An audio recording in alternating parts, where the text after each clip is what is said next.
Hi, I'm Joni Patry and welcome to my YouTube channel. Today I want to talk about the sign Sagittarius, and for those of you that have Sagittarius as your ascendant. With Sagittarius, it is a mutable fire sign, which fire means inspirational, very action-oriented, but mutable means changeable or adaptable. And I have seen that this sign has a way of changing their mind, changing their opinions, and being quite adamant about their beliefs. So I think that would be probably called opinionated.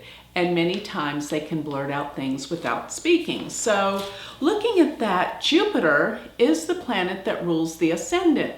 And Jupiter also rules the fourth house, and the fourth house deals with home and family. So the fact that Jupiter rules both the first, which is who they are, and the fourth means that home and family is very important to the sign Sag.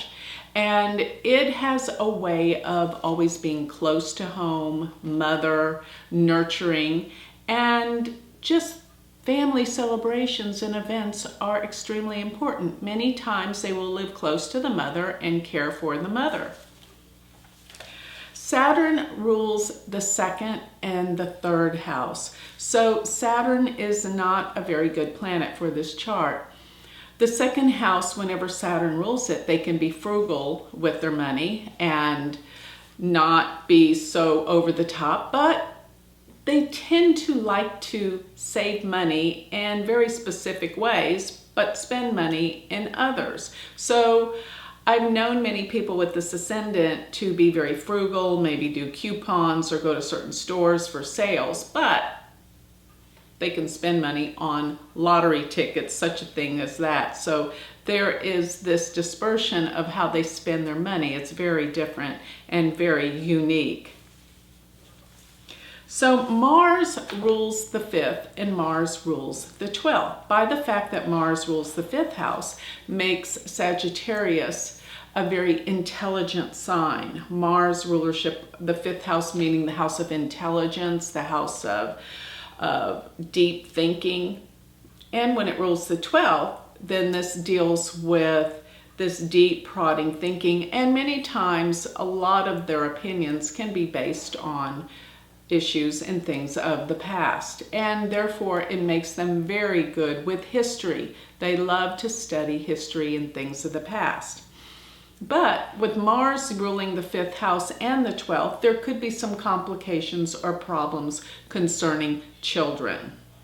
But overall, Mars will be a very good planet for Sagittarius ascendant because it rules the fifth house. Venus rules the 6th and Venus rules the 11th. And remember, planets that rule the 11th house can sometimes create problems for this ascendant.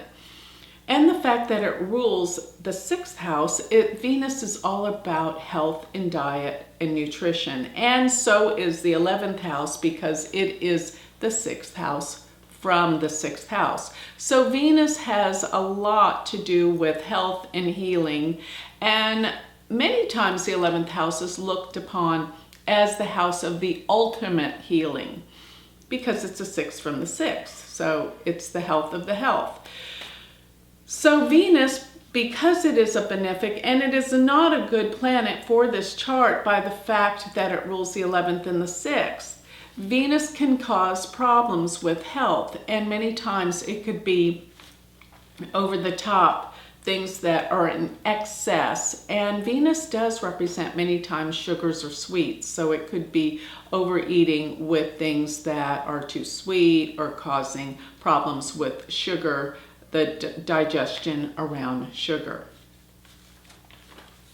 And because the 11th house does deal with our friends, when we look at the ruler of the 6th, meaning enemies, many times friends can become enemies, and many times this can deal with difficult friendships, friends that don't own up to their responsibility in a relationship, and friends that come off very sweet and kind, but in the end you realize they're not as they appear, because Venus is this planet of sweetness. Now Mercury rules the 7th and Mercury rules the 10th. So careers that are around something to do with sales, Mercury is communications, so they can deal with sales, communications, maybe even a Mercury type job that deals with travel or can deal with the internet, anything to do with advertising, communications, getting the word out there. And they are most likely to work with business partners, because the 7th house is a business partner and the 10th house is the career. And furthermore, it can mean that they can work with their spouse. So they could work with their marriage partner, or they could meet their spouse through their job. So you'll see that the marriage and relationship are intertwined with the career and the profession. The moon rules the 8th house.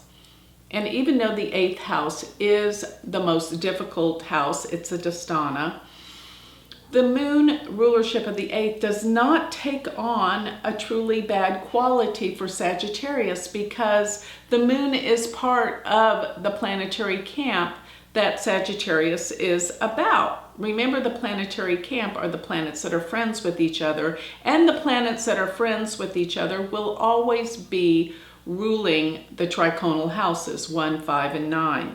So for Sagittarius ascendants, Jupiter, Mars, and the Sun are the best planets, but the moon is part of that camp. So by the fact that it rules the 8th house, it's still not going to be a terrible planet for the sign. It's friendly.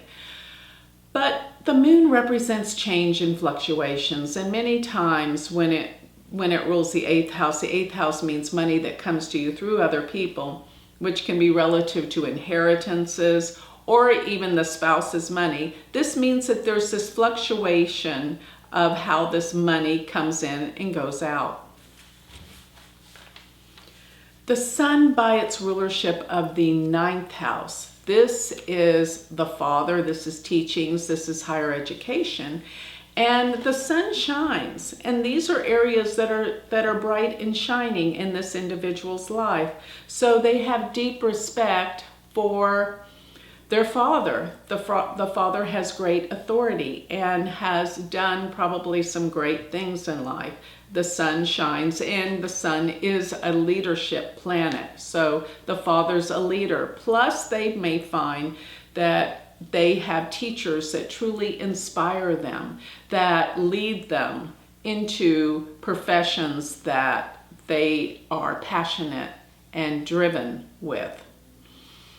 And because the sun is ruler of the 9th house, which is our spiritual truth, this can involve attracting some very powerful spiritual leaders, as well as higher education are very much a part of their life. They are attuned to studies and travel to some very interesting and powerful places, maybe even places where you go on spiritual pilgrimages to find who you really are and your answers.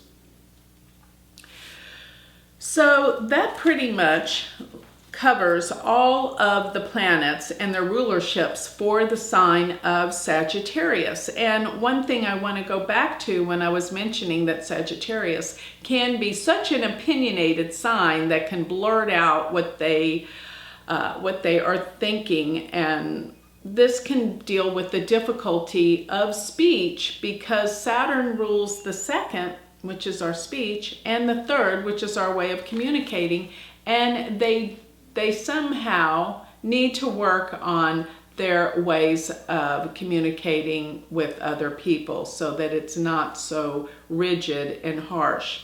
So Sagittarius, being the mutable fire sign that it is, can be very progressive, can be very inspirational, and very, very changeable.